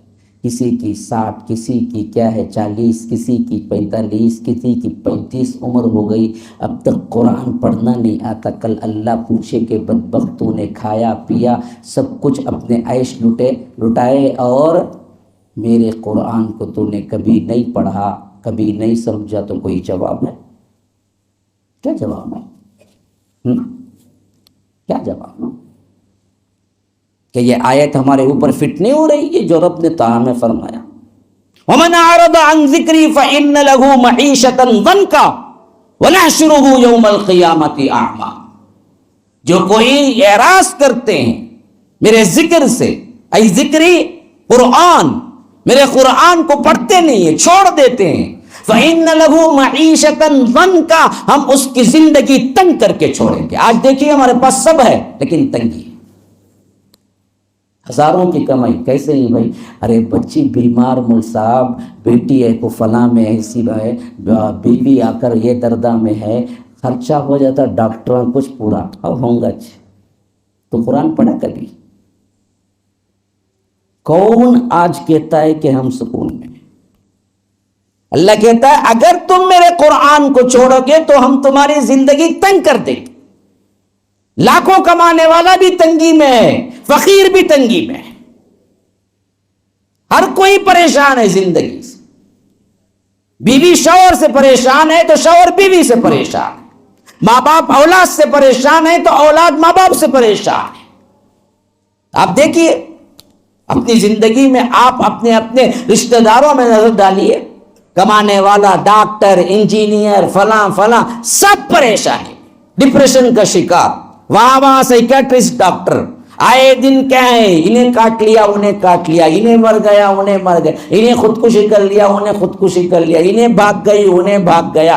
ہر طرف پریشانی. وجہ کیا ہے؟ اللہ نے پہلے ہی بیان کر دیا، قرآن کو چھوڑ دو گے میری تو یاد رکھو میں تمہاری زندگی کو تنگ کر کے چھوڑ دوں گا. فَإِنَّ لَهُ مَعِيشَةً ضَنْكَ وَنَحْشُرُهُ يَوْمَ الْقِيَامَةِ أَعْمَى. اور قیامت کے دن ہم تمہیں اٹھائیں گے تو اندھا اٹھائیں گے، اندھا. وہ کہے گا ربی لما حشرتنی اعمی، اے میرے رب میں کیوں اندھا اٹھایا گیا آج، وقد کنت بصیرا، میں تو دنیا میں آنکھ والا تھا، بینا تھا، آج میں اندھا کیوں؟ اللہ کہے گا کذالک اتتک آیاتنا فنسیتها وکذالک اليوم تنسا. یہ اس واسطے کہ جب میری آیتیں تیرے پاس آیا کرتی تھی تو بھولا رہا، دنیا میں تو میرے قرآن سے اندھا بنا رہا، آج میں تجھے اندھا بنا کے اٹھا. سب کچھ تجھے دکھتا ہے دنیا میں، آج موویز دکھتے ہیں، واٹس ایپ دکھتا ہے، فیس بک دکھتا ہے، گانے دکھتے ہیں، آپ کو ہر ناجائز چیز دکھتی ہے. بدبختوں ہمیں کچھ نہیں دکھتا تو قرآن دکھتا نہیں ہے. سب کچھ سنتے ہیں، اگر کچھ سنتے نہیں تو قرآن، سب کچھ سمجھتے ہیں، اگر کچھ سمجھتے نہیں تو قرآن کو نہیں سمجھتے. زندگیاں میں آپ جو بیٹھے ہو، کتنی زندگی ہے جو قرآن اور حدیث کے لیے آپ نے لگایا ہے، سمجھ کے لیے آپ نے لگایا ہے؟ نہیں. ہماری زندگیوں میں قرآن نے، ہماری زندگیوں میں اسلام نے، ہماری خواتین میں کوئی اس کے لیے درد مندی نہیں، اس کے لیے دوڑ دھوپ نہیں. کھانا پکانا پکا لیا، شوہر کو ناشتے کے بعد کیا ہونا جی؟ دوپہر میں کیا ہونا؟ یہ پسند پکاؤ. پھر شام میں اسنیکس کیا ہونا؟ یہ پسند پکاؤ. پھر رات میں کیا ہونا؟ یہ پسند پکاؤ. سب کھانے کو سوتے وقت کیا ہونا؟ ناشتہ صبح کا کل کا کیا ہونا وہ بولو پکا کو رکھ دو. پھر صبح کھاؤ کھاؤ کھاؤ کھاؤ، خالی کھاؤ بناؤ، ان کو یہ پسند وہ پسند وہ پسند. یہ بیوقوف کو کیا نہیں پسند؟ پوری دنیا لا کو رکھے تو بھی بہت بولیں گا ابھی لاؤ. یہ زندگی ہے کیا؟ اس کے لیے کوئی زندگی نہیں ہے. خطی سوچنا چاہیے، یہ بھی کوئی زندگی ہے؟ چوپائے بھی کھاتے ہیں، چوپائے بھی بچوں کو پال لیتے ہیں. ہاں یہ کوئی زندگی ہے؟ 60-70 سال کی زندگی، ایک زندگی کیا کیا؟ بغیر شعور کے گزارا. ہاں ہاتھ پاؤں مارتے مارتے 25-30 سال ہوئے شعور کے ساتھ، لیکن اس میں کیا لگا رہا؟ کماؤ کماؤ کماؤ، شادی ہونا شادی ہوگی، ارے بچے ہونا بچے ہوگے، ارے بھائی کو بچی ہوئی جی کیا کرنا؟ اب جہیز کو جماؤ جماؤ جماؤ کر کے دیا. ارے پوتے پوتیاں ہوگے، جاؤ اسکول جاؤ، چھوڑو انہیں جاتا نہیں. بیٹا بولتا بابا کو، دادا کو، جو بچہ کا دادا، ابا اسکول چھوڑ ڈالو، میڈیکل شاپ سے لگاؤ، کرنٹ بل بند کرو. بڈھا ہو کو یہ کام کرتا رہتا، بعد میں ہاتھ پاؤں گر گئے، فالج ہو گیا یا ڈائلسس پہ آ گیا تو رو رو کے مانگتا رہتا، ابا مجھے کون سی پانی پلاؤ، مجھے کہتے بھی کھلاؤ، رگڑ رگڑ کو بستر پہ 5 سال مر جاتا۔ یہ زندگی کیا؟ یہ کوئی زندگی ہے؟ میں پوچھتا ہوں یہ کوئی زندگی ہے؟ اتنی سستی ہے ہماری زندگی کہ ایک تو کیا ہے اپنا جسم بنانے میں لگا رہا، پھر اس کے بعد بیوی، پھر بچے، پھر کیا ہے پوتے پوتیاں، پوری زندگی ختم۔ آخری میں کیا ہو گیا؟ بیڈ میں ایسا پڑا، نہ ہل سکتا نہ وہ اٹھ سکتا، بھانٹ پورا اس کا، اور وہ بھی دیکھے نہیں، بول کے رو رو کو مانگتا بیٹا سے، میں بڈھا ہوگا بھاگ رہا تھا، وہ بات کر تم، ہم نے بولتا ابا ٹائم ہی نہیں بام، تمہیں بڈھے ہو مرنا نہیں، چپ کے خالی وٹ وٹ وٹ کر لے گو رہتے، وہ الگ سنتا الٹا۔ جسے کما کو بڑا کیا، پالا پوسا، خون پسینہ ایک کیا، انہیں کیا بولتا میرے پاس 5 منٹ بھی نہیں، بہت سے مت چاہ ہونا کی ٹھہرو بیچتے دکان کے بچے سے پی لے کو، اللہ بول کو پڑھو، بکواس زیادہ بکو نہ کو، نہیں تو باہر کر ڈال تو، نہیں تو اولڈ ایج میں جب چھوڑا دوں گا، وہاں سے روکو روکو، اللہ مجھے اٹھا لے، ایسی زندگی کئی کو بول بول کو، آخر میں مرتا جا کو دفن کرتا، نماز جنازہ پڑھنے بھی نہیں آتا، بے وقوف کو دستی ملنے کو باہر کھڑا رہتا۔ میں خود دیکھا ہوں کئی بچوں، بابا کا جنازہ اندر ہے، انہیں دستی بن لوگ باہر کھڑا ہے، کیا چیز بیوقوف، جنازہ اندر ہے، نہیں مولوی صاحب مجھے پاکی نہیں ہے، کیا کہتے ہیں پاکی نہیں سے نکلا کہیں کوئی نہیں، دین نہیں سکھایا باپ اولاد کو دین سکھایا ہی نہیں، اسے نماز جنازہ بھی پڑھنے نہیں آتا۔ کئی لوگ ایسے ہیں جو باپ مرا بعد مجھے فون کرے، کب آئیں جنازہ سامنے رکھو، مول صاحب وہ ذرا دعا کرو نا مول صاحب، جو آ کر پڑھتے، کس کے واسطے جی؟ نہیں مول صاحب ابا کے واسطے جی، مجھے معلوم نہیں مول صاحب کیسا نماز پڑھنا۔ جنازے کے اندر جو اللہم اغفر لی حینا، مشہور ترین دعا، اور بھی کئی دعائیں ہیں لیکن ایک ہے جو مشہور ترین، اغفر لی حینا و میتنا و شاہدنا و غائبنا و صغیرنا و کبیرنا و ذکرنا و انسانا، اللہم من احیتہ منا فاحی علی الاسلام ومن توفیتہ منا فتوفہ علی الاسلام۔ کہاں جی معلوم؟ کتنے لوگ پڑھیں گے وہ؟ یہ کوئی زندگی ہے کیا؟ میں پوچھتا ہوں کوئی زندگی ہے؟ یہ تو چوپایوں سے بھی بدتر زندگی ہے۔ انہوں نے بھی یہی کیا، کم از کم ان کو عقل نہیں، ہم کو عقل رہتے ہوئے بھی یہی زندگی ہے۔ ارے کچھ کر کے جاؤ بھائی، کچھ ایمان کے لیے کچھ محنتیں کرو۔ جب تمہارا کوئی ساتھ نہ دے اور تمہیں گڑوں کے اندر منو مٹی کے اندر دفن کر کے آئے تو اس وقت تمہیں ساتھ دینے والا یہ ایمان ہی ہے، یہ نہ ہوگا تو پھر تمہارے لیے کوئی وہاں پر جائے پناہ نہیں ہے۔ اصل زندگی تو وہ زندگی، اس کے لیے جیو، اس کے لیے مرو، یہ سب کچھ نہیں ہے۔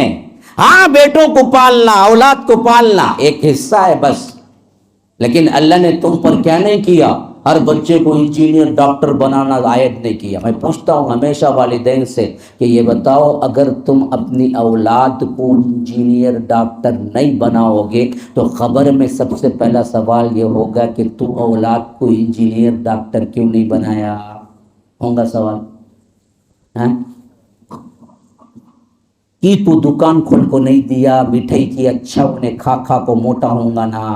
سوال ہوں گا کہ کیوں نہیں تیرا بزنس، تجھے اللہ اچھا بزنس دیا تھا نا، وہ بزنس کائی کو بیٹے کو سکھایا نہیں، انہیں بھی بڑھاؤ، بزنس مین بن کو ملٹی ملینئر بینز میں پھرتا تھا نا، کی نہیں کرا؟ سوال ہوگا کہ ہوگا کیا جی سوال؟ ہے سر سوال یہ ہوگا کہ دین نہیں سکھایا، بیڑا بگڑا ہے تو یہ سوال ضرور ہوگا تمہارے سے قیامت کے دن، تو نے اپنی اولاد کو دینداری کیوں نہیں سکھائی؟ اس کا گناہ بھی اب لے۔ دنیا داری سکھائی یا نہیں سکھائی وہ مسئلہ ہی نہیں ہے، اصل تو دینداری سکھائی یا نہیں، یہی تو سوال ہوگا۔ یہ سکھاؤ، پھر اللہ تمہیں سب سے بہتر بنا دے گا، ہر جگہ تمہاری عزت ہوگی۔ بیٹوں کو دین سکھاؤ، تم ان کو کیا ہے، باہر نکلو تو دوڑتے بھاگتے جائیں گے بچے، آپ کے قدموں میں لا کے چپل رکھیں گے، ابا جان چپل پہن لیجیے۔ دنیا سکھاؤ تو آپ بستر پہ بھی رہیں گے تو خود بیٹھ کے بولے گا ابا ذرا پانی دو، بولے گا۔ دنیا سکھائے، دین سکھاؤ بچوں کو، تمہیں کچھ بولنے کی ضرورت نہیں پڑے گی. دین انہیں اتنا سکھائے گا کہ ماں باپ کی اہمیت. تم جب نکلو گے تو بچہ بھاگ کے لے آ کے جوتے آپ کے سامنے رکھے گا کہ تابعداری یہ ہے کہ آپ یہ پہن لیجئے میرے لیے ثواب کا باعث. السلام علیکم ورحمۃ اللہ وبرکاتہ. سامعین، ان بیانوں کے مختصر کلپس کے لیے ہمارا دوسرا چینل حافظ جاوید عثمان ربانی شارٹ کلپس چینل کو سبسکرائب اور فالو کریں. جزاک اللہ خیراً. میں میرے والد کے لیے جوتے لاتا تھا تو دل میرا کیا ہے بھر جاتا تھا. ثواب کی نہیں، اللہ نے بہت جلد بلا لیا. ہم کو وہ زندگیاں ملی ہی نہیں. لیکن جن کے لیے ماں باپ ہیں ان کے لیے ابھی بھی راہیں ہیں.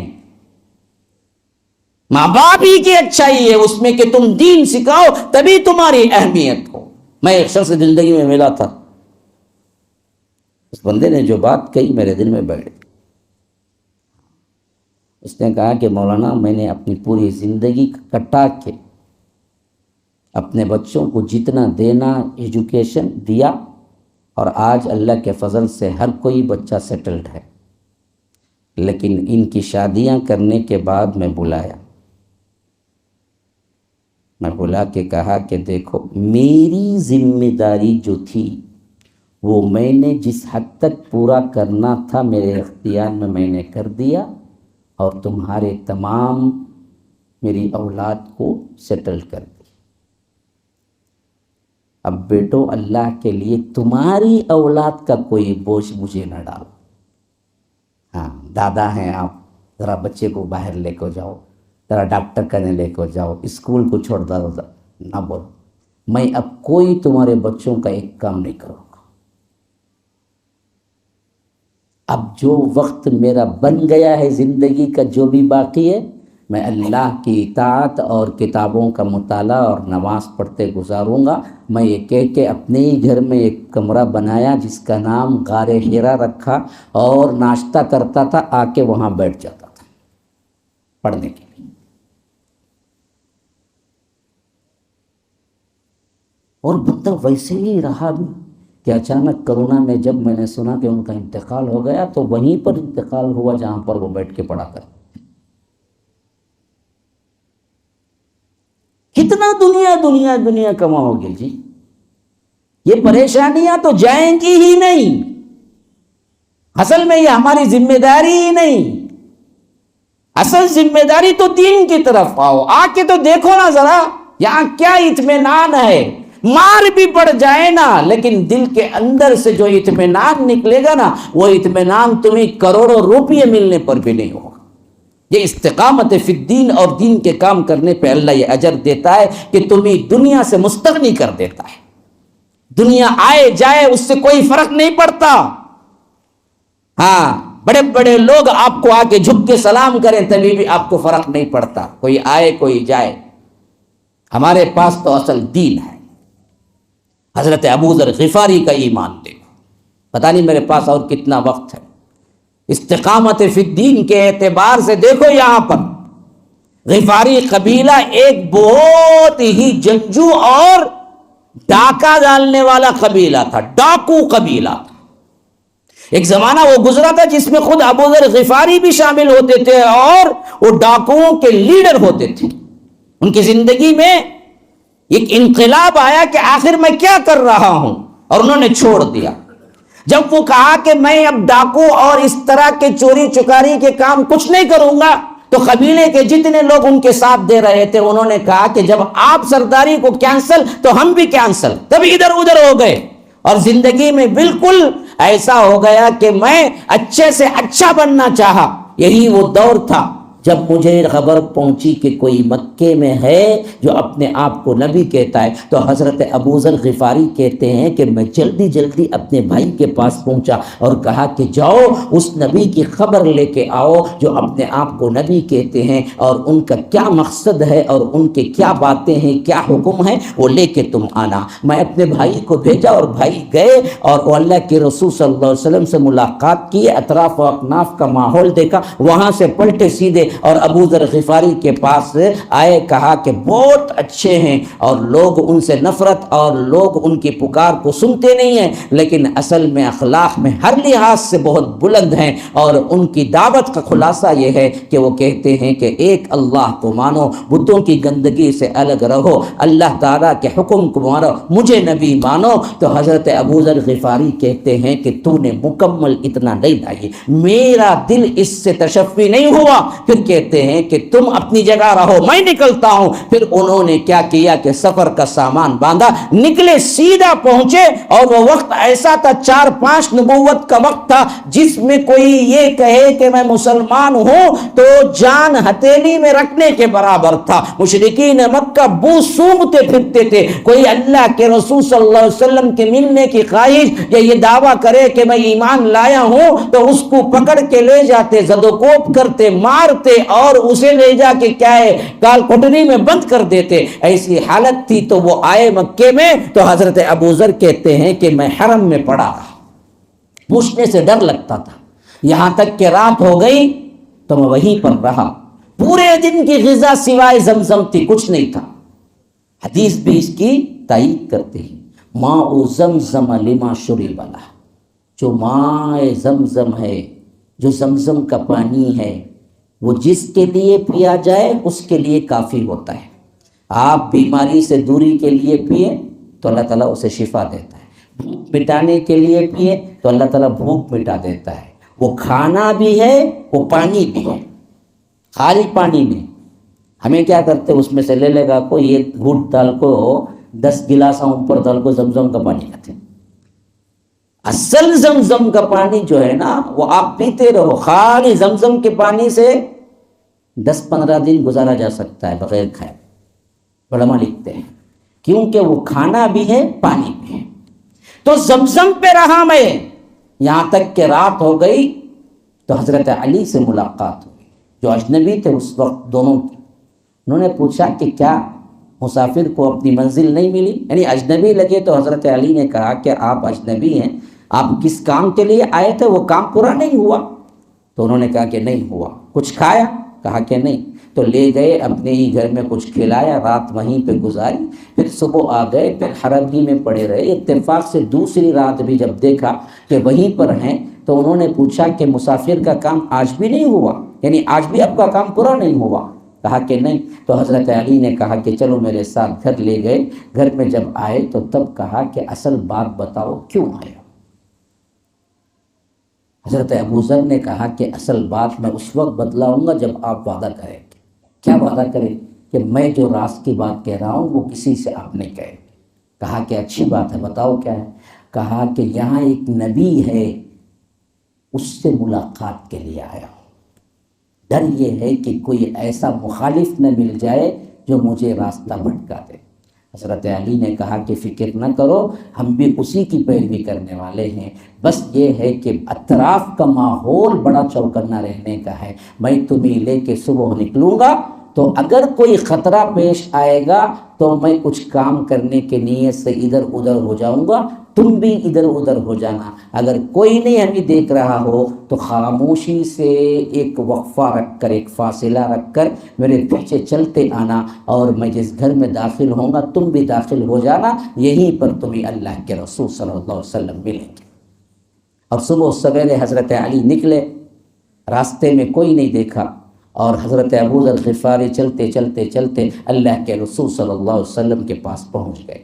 اللہ کے رسول صلی اللہ علیہ وسلم سے ملاقات کی، جیسے ہی دیکھا کہا کہ یہ کوئی جھوٹے کا چہرہ نہیں ہو سکتا، اور جب اللہ کے رسول سے کہا کہ آپ بتائیں اسلام کا خلاصہ، آپ کیا دعوت پیش کرتے ہیں، تو اللہ کے رسول نے وحدانیت اور اپنے کو نبی ماننے اور اسلام کے اہم ترین اصولوں کو پیش کیا۔ تو کہا کہ اللہ کے رسول آپ ہاتھ بڑھائیے، میں بیعت کرنا چاہتا ہوں، اسلام قبول کرنا چاہتا ہوں۔ اسلام قبول کر لیا۔ پھر اللہ کے رسول صلی اللہ علیہ وسلم سے پوچھا کہ آپ پہ کیا اترا ہے وہ سنائیے۔ اللہ کے رسول صلی اللہ علیہ وسلم نے قرآن سنایا تو انہیں لگا کہ دنیا جہاں کی دولت ہے جو مجھے مل گئی ہے۔ کہا کہ کل میں اس کلمے کا اعلان، اس قرآن کا اعلان حرم میں کر کے رہوں گا۔ اللہ کے رسول صلی اللہ علیہ وسلم نے فرمایا کہ ابو ذر ابھی وہ موقع نہیں ہے، یہ لوگ تمہیں زندہ نہ چھوڑیں گے، تم ایسا نہ کرو، ابھی تو بہت مرحلے ہیں، تم کرو ایسا کہ تم اپنی بستی واپس جاؤ، اور پھر یہ اسلام کو اللہ جب غلبہ دے گا میں تمہیں اطلاع دوں گا، تب اس وقت آ کے مل لینا۔ ابو ذر نے کہا کہ نہیں اللہ کے رسول، یہ ہو نہیں سکتا کہ میرا دل چاہتا ہے کہ جس سچائی کو آپ لے کے آئے ہیں یہ علل اعلان حرم کعبۃ اللہ میں مشرکین مکہ پر ظاہر کر کے رہوں گا، بجائے یہ کہ اللہ کے رسول صلی اللہ علیہ وسلم کی بات سنتے۔ اگلے دن نکلے، حرم میں پہنچے، اشہد ان لا الہ الا اللہ واشہد ان محمد رسول اللہ، پھر اس کے بعد قرآن کی آیتیں پڑھنا شروع کی تو مشرکین مکہ جو بیٹھے ہوئے تھے انہوں نے کہا کہ یہ کون ہے جو ہمارے موجود ہونے کے باوجود بھی محمد کا کلمہ پڑھتا ہے صلی اللہ علیہ وسلم۔ پھر آ کے دیکھا، ارے یہ تو مکے والا بھی نہیں ہے، کہیں باہر کا اجنبی لگتا ہے۔ ابو جہل دوڑا، ابو لہب دوڑا، عتبہ شیبہ ربیعہ دوڑے، ایک ایک طرف سے مار رہا ہے، کوئی جوتے سے، کوئی لکڑی سے، کوئی ہاتھ سے، کوئی گالیاں دے رہا ہے، یہاں تک کہ مارتے مارتے چہرے پہ ورم ہوتا جا رہا ہے، اور حضرت ابو ذر پڑھتے جا رہے ہیں، پڑھتے جا رہے ہیں، پڑھتے جا رہے ہیں، یہاں تک کہ حضرت عباس کو پتا ہوا، وہ دوڑتے بھاگتے آئے، کیونکہ ان کا ابھی اسلام انہوں نے عام اعلان نہیں کیا تھا۔ مشرکین سمجھتے تھے کہ ابھی وہ ہم میں سے ہیں، اور ان کا بہت بڑا مرتبہ تھا۔ انہوں نے کہا کہ بدبختو، یہ غفاری قبیلے کا خاندان کا شخص ہے، اگر یہ مر گیا تو کل تم تجارت کا جتنا سامان غفاری قبیلے سے لے کے نکلتے ہو وہ سب بیکاٹ کر دیں گے، چھوڑو اس کو۔ اور انہوں نے جب چھوڑا تو ان کا پورا چہرہ ورم آ کے تبدیل ہو چکا تھا، مار اتنی پڑی تھی کہ چہرے مبارک پہچانا نہیں جا رہا تھا۔ اور یہ حضرت عباس ان کو اٹھا کے اللہ کے رسول صلی اللہ علیہ وسلم کے پاس لے گئے تو اللہ کے رسول نے پیار سے کہا، ابو ذر میں نے نہیں کہا تھا کہ یہ چیز تم نہ کرنا، یہی ڈر تھا کہ یہ لوگ تمہیں مار ڈالیں گے، اسی لیے میں نے کہا تھا کہ تم وہاں جا کے اعلان نہ کرو۔ تو ابو ذر نے کہا، اے اللہ کے رسول، اس مار میں جو لذت تھی، اس مار کے اندر جو میٹھاس تھی، اگر آپ اجازت دے تو کل میں پھر پڑھوں گا۔ لذت تو قرآن میں ہے،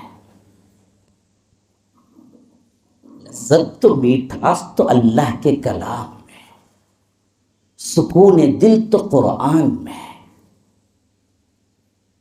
ہم نے قرآن کو چھوڑ دیا تو ہماری زندگیوں میں صرف اور صرف پریشانی کے علاوہ کچھ نہ رہا۔ آپ کو امن چاہیے، سکون چاہیے، قرآن پڑھو، قرآن کو جینا اور مرنا بناؤ، قرآن کو رہبر بناؤ۔ ان ھذا القرآن یہدی للتی ہی اقوم، یہ لوگوں کی ہدایت کے لیے اترا ہے، اسی کے اندر اللہ نے سکون رکھا ہے۔ الذین آمنوا وتطمئن قلوبهم بذکر اللہ، الا بذکر اللہ تطمئن القلوب، دلوں کے سکون کا واحد حل قرآن کتاب اللہ، اللہ کا ذکر ہے۔ ابو ذر غفاری کے یہ الفاظ قیامت تک کے لیے ہمارے ایمان کو بڑھانے والے ہیں کہ اللہ کے رسول اگر آپ اجازت دیں تو دوبارہ میں پڑھنے کو تیار ہوں، اور یہ پڑھتے ہوئے جو مار کھایا اس مار کی میٹھاس مجھے کسی اور کی میٹھاس اور کوئی مزہ مجھے نہ ملا دنیا کے اندر۔ انہوں نے پوری زندگی لگائی اتنے مارنے کے باوجود۔ صدیق اکبر کا وہ واقعہ بھی قابل ذکر ہے، جب انہوں نے دیکھا کہ مشرکین مکہ ظلم و ستم ڈھاتے جا رہے ہیں، وہ آئے حرم کے اندر، اعلان کیا، ایک اللہ کی وحدانیت کی طرف دعوت دی، اشہد ان لا الہ الا اللہ پڑھا۔ لوگوں نے کہا کہ صدیق کو اتنی جراحت، پھر اتنا مارے اتنا مارے اتنا مارے اتنا مارے، کہتے ہیں کہ بے بدبخت عتبہ نے چپل سے اور اس طرح ہاتھوں سے ایسے پیٹا کہ پورا چہرہ تبدیل ہو گیا، حتیٰ کہ بے ہوش ہو کے صدیق اکبر حرم میں گر گئے۔ شام میں ان کے قبیلے والے آئے، اٹھا کے لے گئے اور وارننگ دی کہ اگر تمہارے مار سے کل ابو بکر صدیق کو کچھ ہو گیا، اگر وہ وفات پا گئے تو ہم تم کو نہیں چھوڑیں گے، یہ کہہ کے لے گئے۔ طویل وقفہ بے ہوشی میں گزرا۔ ماں کھڑی ہوئی تھی کہ میرا بیٹا کب ہوش میں آئے گا، یا ہوش میں آئے گا بھی یا نہیں، کہ کیونکہ مار اور خون اور اسی طرح دوسرے ورم اتنے زیادہ تھے کہ لگتا تھا کہ شاید کیا ہے کہیں موت کا شکار نہ ہو جائے۔ یہاں تک کہ آنکھ کھلی، ماں بڑی خوش ہوئی، بھاگتے دوڑتے پانی لائی، کہا کہ بیٹا صبح سے بھوکے ہو، تھوڑا پانی پیو، پھر اس کے بعد کچھ دودھ پیو تاکہ تمہاری نقاہت دور ہو جائے۔ میں تڑپ رہی تھی کہ کہیں تمہاری جان نہ چلی جائے۔ ان سب باتوں کے جواب میں قربان جائیے صدیق اکبر نے کیا کہا پتہ ہے؟ کہا کہ مجھے کھانا پینا حرام ہے اس وقت تک جب تک مجھے معلوم نہ ہو جائے کہ اللہ کے رسول تو عافیت میں ہے۔ مجھے بتاؤ اللہ کے رسول کہاں ہیں، کیسے ہیں، تب تک میں نہیں کھا سکتا، تب تک میں ایک گھونٹ بھی نہیں پی سکتا جب تک کہ مجھے معلوم نہ ہو جائے اللہ کے رسول عافیت میں ہے۔ اماں نے کہا کہ بیٹا مجھے کیا پتا کہ تمہارے صاحب کہاں ہیں، کہا کہ جاؤ خطاب کی بہن کے پاس، ان کو معلوم ہوگا، ان کو بلا کے لے آؤ، کیونکہ عمر بن خطاب کی بہن فاطمہ حضرت عمر سے پہلے اسلام لا چکی تھی۔ کہا کہ عمر کی بہن کے پاس جاؤ، ان کو بلا کے لاؤ۔ ماں دوڑی بھاگی گئی، حضرت فاطمہ کو بلا کے لے آئی۔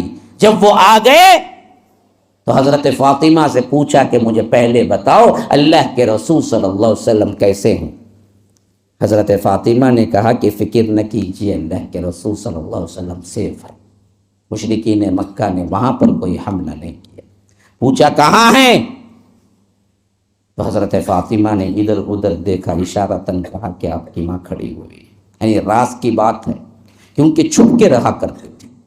مشرکین مکہ کا اتنا زور تھا کہ معلوم ہوتا تو ہو سکتا تھا حملہ کر دیتے، تو اللہ کے رسول اور صحابہ کہاں رہتے خاص لوگوں کو ہی معلوم ہوتا تھا۔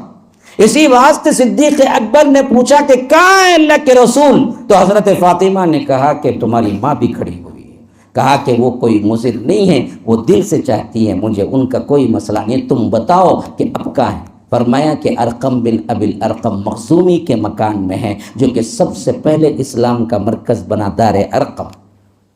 اب جیسے ہی معلوم ہوا تو انہوں نے دوسری شرط رکھ دی، انہوں نے کہا کہ اب میں نہ کھاؤں گا نہ پیوں گا جب تک کہ میں خود جا کے اللہ کے رسول صلی اللہ علیہ وسلم کو اپنی آنکھوں سے نہ دیکھ لوں۔ اماں رو پڑی، کہا کہ بیٹا میں کہاں لے جا سکتی ہوں، اور تمہاری حالت اٹھنے کی بھی نہیں ہے، کچھ کھا لو پی لو، پھر اس کے بعد جا کے تم اپنے صاحب سے بھی مل لینا۔ کہا کہ اماں نہیں ہو سکتا جب تک کہ میں جناب محمد رسول اللہ کے جمال کو نہ دیکھ لوں، دیدار نہ کر لوں، میں کھانا نہیں کھا سکتا۔ اماں ایک کھندا، ادھر حضرت فاطمہ ایک کھندا، دونوں دے کے زمین گھسیٹتے ہوئے چل نہیں سکتے تھے زخموں کی وجہ سے، گھسیٹتے گھسیٹتے اوپر پہنچے پہاڑی پہ۔ ارقم بن ابی الارقم مخزومی کے مکان میں اللہ کے رسول صلی اللہ علیہ وسلم موجود تھے۔ دروازہ کھٹکھٹایا، پوچھا کون؟ کہا کہ ابو بکر آئے ہیں۔ تو اللہ کے رسول دوڑتے آئے، بولے کہ اے ابو بکر، میرے لیے اس دین کے لیے اتنا مار کھایا، اتنی محبت آئی۔ اللہ کے رسول ان کا چہرہ اپنے گود میں لے کے معصوم پوچھنے اور زخم پوچھنے لگے کہ ابو بکر تم نے کیا حال بنا لیا، تم نے کیا حال بنا۔ اسی لیے آخری زمانے میں اللہ کے رسول نے کہا کہ لو کنت متخذا خلیلا لاتخذت ابا بکر خلیلا، اگر میں کسی کو دوست بناتا تو میں ابو بکر کو بنا، لیکن اللہ نے مجھے دوست بنایا ہے، اس واسطے ابو بکر میرے بھائی ہیں۔ فرمایا کہ جتنے لوگ میرے ساتھ حسن سلوک کرے میں نے ان سب کے ساتھ حسن سلوک کیا اور ادا کر دیا میں نے ان کے بدلے میں انہوں نے جو کچھ بھی کیا، لیکن ایک ابو بکر ہے جو کچھ انہوں نے مجھ پہ کیا اس کا بدلہ اللہ ہی۔ حالانکہ بہت ٹھاٹ باٹ کی زندگی گزار سکتے تھے، بڑے معزز خاندان کے تھے، بڑے مالدار تھے، کپڑوں کا بزنس تھا، لوگ ابو بکر کو چاہتے تھے، جاہلیت میں بھی وہ اہم ترین کاموں میں سفرا میں سے تھے، کیا ضرورت پڑی انہیں اتنا مار کھانے کی؟ یہ اسلام تھا، یہ کلمہ توحید تھا، جس کی وجہ سے اللہ کے رسول صلی اللہ علیہ وسلم نے بھی مار کھایا۔ آج ہمیں اس کی کوئی وقات نہیں رہ گئی ہے۔ طائف میں کیا اللہ کے رسول نے مار نہیں کھایا؟ جوتیوں پہ خون نہیں جما؟ اللہ کے رسول صلی اللہ علیہ وسلم نے دعائے مستضعفین نہیں کی؟ کہا کہ اللہ مجھے کس کے حوالے کر دیا ہے؟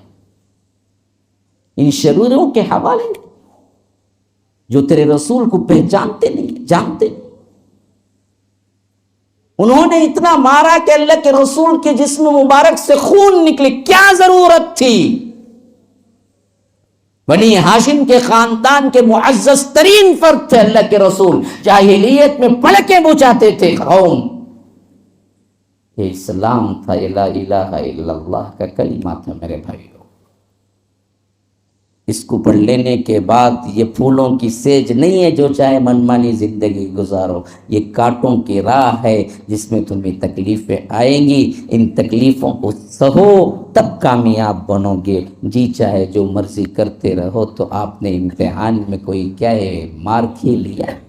اس لیے اللہ کہتا ہے سورہ عنکبوت کی پہلی آیت الف لام میم احسب الناس ان یترکوا ان یقولوا آمنا وهم لا یفتنون۔ کیا لوگوں نے یہ خیال کیا ہے کہ ایسے ہی چھوڑ دیے جائیں گے، بس اتنا کہیں گے کہ ہم ایمان لائے وہ چھوڑ دیے جائیں گے، ان کو آزمایا نہیں جائے گا؟ وَلَقَدْ فَتَنَّا الَّذِينَ مِن قَبْلِهِمْ فَلَيَعْلَمَنَّ اللَّهُ الَّذِينَ صَدَقُوا وَلَيَعْلَمَنَّ الْكَاذِبِينَ۔ ہم ضرور آزمائیں گے کہ کون اس میں سچا ہے، کون اس میں جھوٹا ہے۔ کہہ تو دیا لا الہ الا اللہ، لیکن اندر سے بھی مسلمان ہوا ہے یا نہیں یہ ہم جانچیں گے۔ زبان سے کہہ بھی دیا لا الہ الا اللہ تو کیا حاصل؟ دل و نگاہ و مسلمان نہیں تو کچھ بھی نہیں۔ ھذا وباللہ التوفیق وصلی اللہ وسلم علی نبینا محمد۔ اسأل اللہ لی ولکم ولسائر المسلمین من کل ذنب فاستغفروا انہ هو الغفور الرحیم۔ والسلام علیکم ورحمۃ اللہ وبرکاتہ۔